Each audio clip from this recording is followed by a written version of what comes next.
Hi hello టెట్కి సంబంధించి psychology previous bits చూద్దాము. June 2025 నా ఎగ్జామ్ జన్మించారు కదా, అప్పటి డేట్ ప్రీవియస్ పేపర్ చూద్దాం. సైకాలజీ.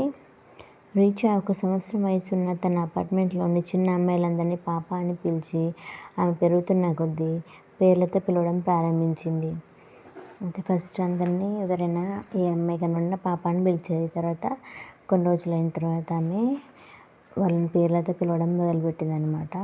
దీని ప్రకారం వికాస సూత్రాలు ఉన్నాయి కదా, అందులోని వికాసం సాధారణ నుంచి నిర్దిష్ట ప్రతిస్పందన వైపు సాగుతుంది.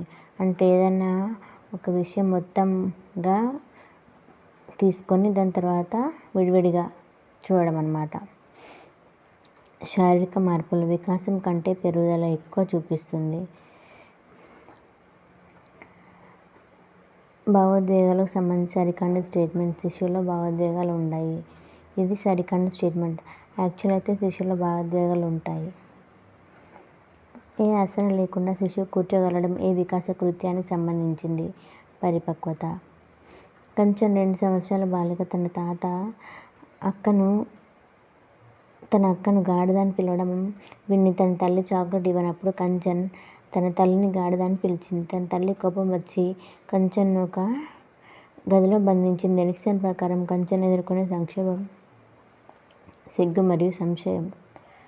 పియాజే సంజ్ఞానాత్మక వికాసంలో ఇంద్రియచాలక దశలో ఇది ప్రధానంగా ఉండదు. ఇంద్రియచాలక దశలో భాష ఉండదు, ఎందుకంటే ఇంద్రియాలను ఉపయోగించి శిశువు పరిసరాలు ఉన్నాయని గ్రహిస్తాడు.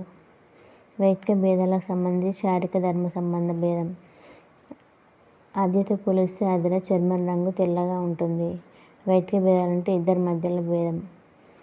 శరీర ధర్మ సంబంధించి అంటే ఈ ఆదితో పోలిస్తే అదిర చర్మం రంగు తెల్లగా ఉంటుంది. స్వీయ భావన పుట్టినప్పుడు ఉండదు, కొన్ని రోజులైనాక ఏర్పడుతుంది. చైత్య చిన్నతనంలో అపరిచితులకు ఇల్లు కనుగొనడంలో సాయం చేసింది. అయితే వారు వేధించడానికి ప్రయత్నించారు. పెద్దయ్యాక ఈ విషయాన్ని మర్చిపోవడం దమనం. ఏదైనా విషయాన్ని కావాలని మర్చిపోవడం దమనం అంటారు. పరిపృచ్ఛ పద్ధతిలో ప్రయోజ్యుడు తనకు అనుగుణంగా సమాధానం ఇచ్చుటకు ఆస్కారం ఉండే లోపం ఉన్న పద్ధతి. సో పరిపృచ్ఛ పద్ధతి అంటే ఇంటర్వ్యూ మెథడ్ అనమాట. ఇందులో ఏమవుతుందంటే ఇంటర్వ్యూ మెథడ్లో మనం క్వశ్చన్స్ చేస్తే వాళ్ళ ఆన్సర్స్ చెప్తారు కదా, ఆ ఆన్సర్స్ వాళ్ళకు అనుగుణంగా చెప్తారనమాట. అభ్యసనానికి సంబంధించి సరైన స్టేట్మెంట్. అభ్యసనం కూడా అభ్యసనమే. ఎగ్జామినర్ డిఫరెంట్ యాంగిల్స్లో మనల్ని కన్ఫ్యూజ్ చేయడానికి చూస్తాడు. సో ఈ ఆప్షన్ మనం వదిలేసే అవకాశాలు ఉంటాయి. కానీ ఇందులో సరైన స్టేట్మెంట్ వచ్చేసి అభ్యసనం కూడా అభ్యసనమే.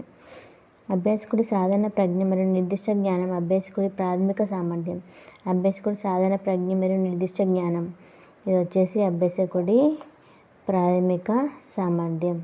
చూసారా క్వశ్చన్స్ ఎలా ఇంత టఫ్గా అర్థం చేసుకొని పెట్టాలి ఆన్సర్స్. రమ కొడుకు కైలాష్ తన తల్లితో సమానం సమయం గడపడం మరియు ఆటలాడడం ఇష్టపడతాడు. కైలాష్ మంచి ప్రవర్తన చూసినప్పుడల్లా అతనితో కొత్త ఆటలాడడానికి తీసుకెళ్తుంది. ఇది తారనోక్ యొక్క ఫలిత నియమం. ఫలిత నియమం అంటే ఏదైనా విషయం ఫలితాన్ని చూసి మళ్ళీ అదే చేయాలనిపించడం. చికిత్స ద్వారా కుక్కల వల్ల భయం తొలగించుకున్నప్పుడు కానీ అయత్న సిద్ధ స్వాస్థ్యం వల్ల కుక్క కనబడని భయపడము. శాస్త్రీయ నిబంధన ప్రకారం తిరిగి కనిపించిన భయం నిబంధిత ప్రతిస్పందన. పునర్బలనం. అప్పుడప్పుడు పునర్బలం అందిస్తే దాన్ని చర్యశీల పునర్బలనం అంటారు. వైగాట్స్కి వివరించిన అభ్యసనానికి ఉదాహరణ. పంకజ్ 5 ఏళ్ల బాలుడు తన తండ్రి విల్లు బాణం కొనిచ్చాడు. అతనికి బాణం వేయడం రాలేదు, కానీ తండ్రి సాయంతో ఎలా చేయాలో చేసి చూపించాడు. తర్వాతకి అతను నేర్చుకున్నాడు. సో ఇది ఈ అభ్యసనానికి ఉదాహరణ వైగాట్స్కి. కళ్ళ గంతలు కట్టి ఉపాధ్యాయుడు విద్యార్థులను సుగంధ ద్రవ్యాల వాసన చూడమనడం జ్ఞానాత్మక మరియు చలనాత్మకానికి సంబంధించింది.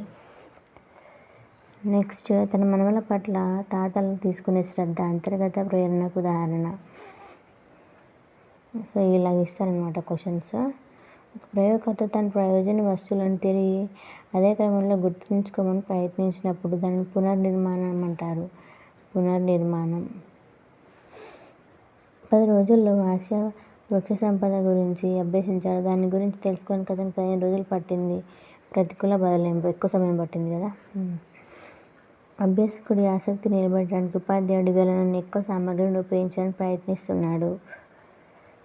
అభ్యాసకుడి ఆసక్తి నిలబెట్టే ఉపాధ్యాయుడు వీలైనన్ని అంటే పిల్లల అటెన్షన్ డ్రా చేయడానికి ఎక్కువ మెటీరియల్స్ యూజ్ చేస్తున్నాడు అనమాట టీచర్. బోధన యొక్క ఇంటరాక్టివ్ దశలో శాబ్దిక ఉద్దీపన, ఉభయ దిశ భావ ప్రసారం జరుగుతుంది. ఇంటరాక్టివ్ దశలో ఇవి రెండు జరుగుతాయి, శాబ్దిక ఉద్దీపన, ఉభయ దిశ భావ ప్రసారం. యూనివర్సల్ డిజైన్ ఫర్ లెర్నింగ్ సమ్మిళిత ఆచరణను అనువైన విధానం. సమ్మిళిత ఆచరణకు అనువైన విధానం వచ్చేసి ఇది universal design for learning. IIT JEE నామ్ రెఫరెన్స్డ్ పరీక్షకు ఉదాహరణ. నామ్ రెఫరెన్స్డ్ పరీక్షకు ఉదాహరణ ఐఐటి జేఈఈ. 2002లో యుఎన్ఓ జనరల్ అసెంబ్లీలో పిల్లలకు సరిపోయే ప్రపంచం అనే ఫలిత పత్రాన్ని ఆమోదించింది. అభ్యసన వనరులుగా పాఠశాలకు సంబంధించినది. అభ్యాసకుడి నేపథ్యం పాఠశాలకు సంబంధించదు, అతని టీచర్కి సంబంధించి ఉంటుంది, అది స్కూల్కి సంబంధించింది కాదు.